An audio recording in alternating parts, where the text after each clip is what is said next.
Hi వివోస్, welcome to this channel. JN2H R22 బీటెక్లో వచ్చేసరికి ముఖ్యంగా 2-1 బీటెక్లో ఈసీ వాళ్ళకు ట్రిపుల్ వాళ్ళకు ఒక కామన్ సబ్జెక్ట్ ఉంది మ్యాథ్స్ది. అదేంటంటే numerical methods and complex variables.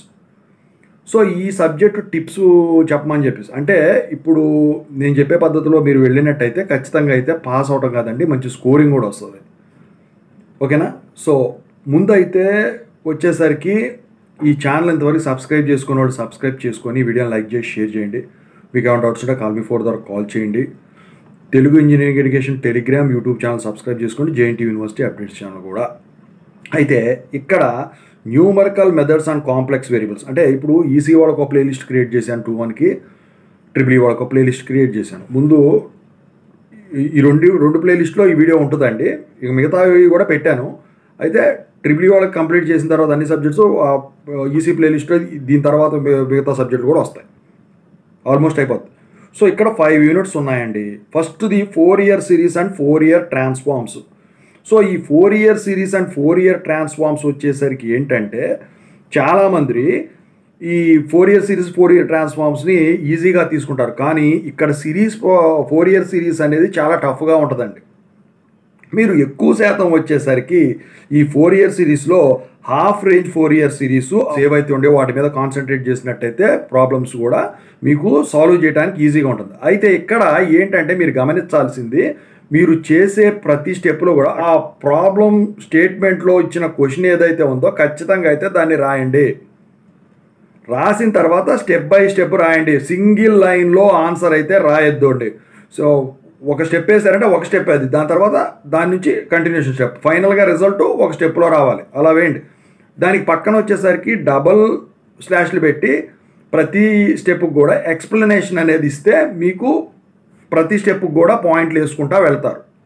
అయితే ఇందుట్లో 4-year ట్రాన్స్ఫార్మ్స్లో వచ్చేసరికి 4-year sign and cosine transform మీద ఒక ప్రాబ్లం ఇస్తాడు. ఇన్వర్స్ 4-year ట్రాన్స్ఫార్మ్ మీద ఒక ప్రాబ్లం ఇస్తాడు. షార్ట్ పరంగా అయినా కానివ్వండి, ఎస్ఏ పరంగా అయినా కానివ్వండి.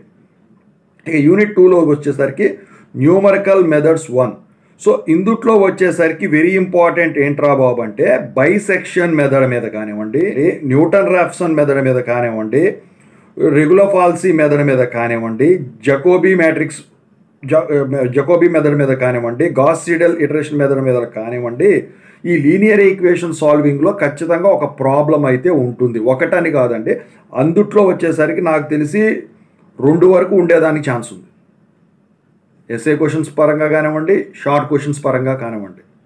సో ఇందుట్లో ఇంపార్టెంట్ ఏంట్రా బాబు అంటే బైసెక్షన్ మెథడ్ ఒకటి ఇంపార్టెంటు, న్యూటన్ రాఫ్సన్ మెథడ్ ఒకటి ఇంపార్టెంటు, ఆ తర్వాత Gauss Seidel iteration method very important. వాటి మీద ప్రాబ్లమ్స్. ఇక అందుట్లో ఫైనైట్ డిఫరెన్సెస్ అని ఉంది చూసారా, దాంట్లో వచ్చేసరికి ఏంటంటే ఈ షార్ట్ క్వశ్చన్స్లోనేమో symbolic relations and separation of symbols మీద ఇస్తాడండి. ఇక ప్రాబ్లమ్స్లో వచ్చేసరికి interpolation using Newton's forward and backward difference formula మీద వచ్చేసరికి ఒకటి ఇస్తాడండి ఖచ్చితంగా.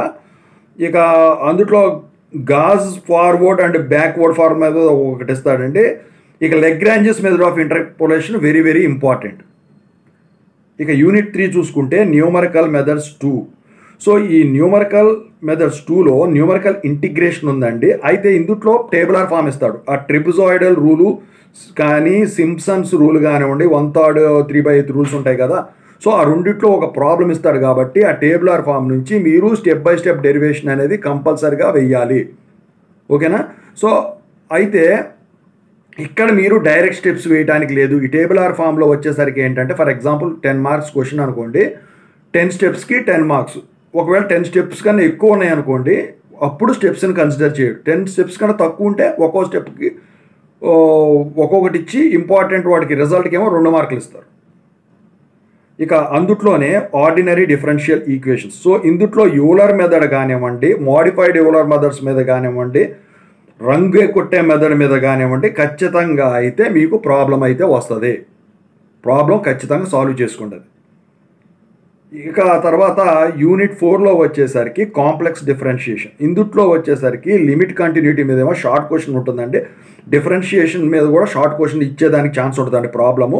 అయితే కాషీ రీమన్ ఈక్వేషన్ వచ్చేసరికి అది కూడా షార్ట్ క్వశ్చన్ ఇస్తాడండి ఖచ్చితంగా.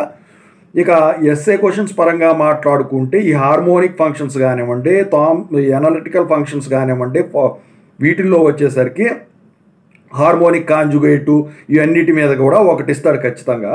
ఇక ఈ exponential, trigonometry, logarithmic, elementary analytical functions మీద ఒకటి ఇస్తాడు.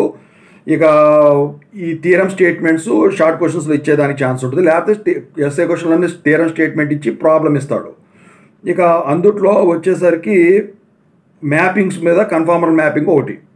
ఇక యూనిట్ 5 చూసుకున్నట్టయితే కాంప్లెక్స్ ఇంటిగ్రేషన్, ఇందులో లైన్ ఇంటిగ్రల్స్. సో కాషీస్ థియరం, అదే కాషీస్ ఇంటిగ్రల్ ఫార్ములా షార్ట్ క్వశ్చన్ ఇస్తాడు.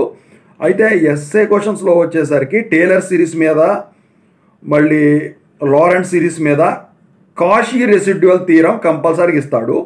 సో వీటి మీద ప్రాబ్లమ్స్ ఇచ్చేదానికి ఛాన్స్ ఉంది ఓవరాల్గా. సో ఓవరాల్గా ఏంటంటే ఇందుట్లో ఈజీగా ఉండేది అంటే యూనిట్ 2 వచ్చేసరికి, ముందు యూనిట్ 2 చూద్దాం, న్యూమరికల్ మెథడ్స్ 1. సో అది ఇటరేషన్స్ కాబట్టి ఎక్కువ స్టెప్స్ వస్తాయి. 3 ఇటరేషన్స్ అని అనుకోండి, 3 వరకు సాల్వ్ చేయాలి కాబట్టి పెద్దగా ఉన్నా కూడా మీరు ఇవి గుర్తుంచుకోవడం కష్టమైపోద్ది ఒక ఇటరేషన్ మెథడ్, ఎందుకంటే 6 5 ఉన్నాయి కదా ఇటరేషన్ మెథడ్స్. సో అవి ఒకదానికొకటి గుర్తుంచుకోవడం కష్టమైపోతుంది. అందుకని చెప్పేసి మీరు యూనిట్ 2కి వెళ్ళొద్దు ముందు. అయితే యూనిట్ 3 ఏదైతే ఉన్నదో చూసారా, అది వచ్చేసరికి సింపుల్గా అయిపోతుంది అండి. ట్రెపెజాయిడల్ రూల్ కానీ, సింప్సన్స్ రూల్ కానీ, ఓడిఎస్ కానీ, అంటే ఆర్డినరీ డిఫరెన్షియల్ ఈక్వేషన్స్ కానీ యూనిట్ 3తో మొదలెట్టండి. ఆ తర్వాత వచ్చేసరికి యూనిట్ 5కి వెళ్ళండి, ఎందుకంటే అందులో అన్నీ సింపుల్గా ఉంటాయి. కాషీ రెసిడ్యువల్ థియరం అప్లై చేయడం ఈజీ అండి. యూనిట్ 3 తర్వాత యూనిట్ 5కి వెళ్ళండి. ఆ తర్వాత యూనిట్ 4కి రండి.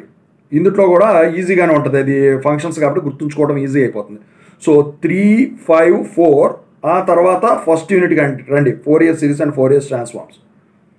సో ఆ తర్వాత ఫైనల్గా న్యూమరికల్ మెథడ్స్ 1కి రండి. ఇక ఎగ్జామ్ ఎలా రాయాలి అంటే మీరు మాత్రం బాగా వచ్చిన క్వశ్చన్తోనే స్టార్ట్ చేయండి. ఇందాక స్టెప్స్ ఎలా రాయాలో చెప్పేశాను.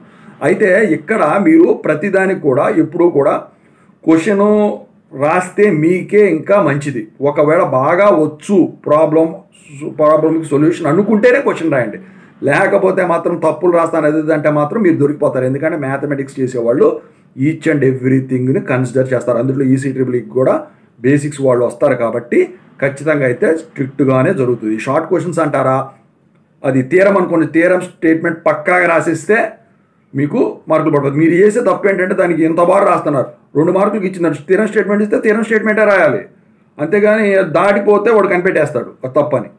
కరెక్ట్ అయినా కూడా పెద్దగా ఇది ఉండదండి. ఓకేనా? ఇది ఇంకోటి ఏంటంటే పాస్ మార్కులు రాయొద్దు, ఎక్కువ రాయండి.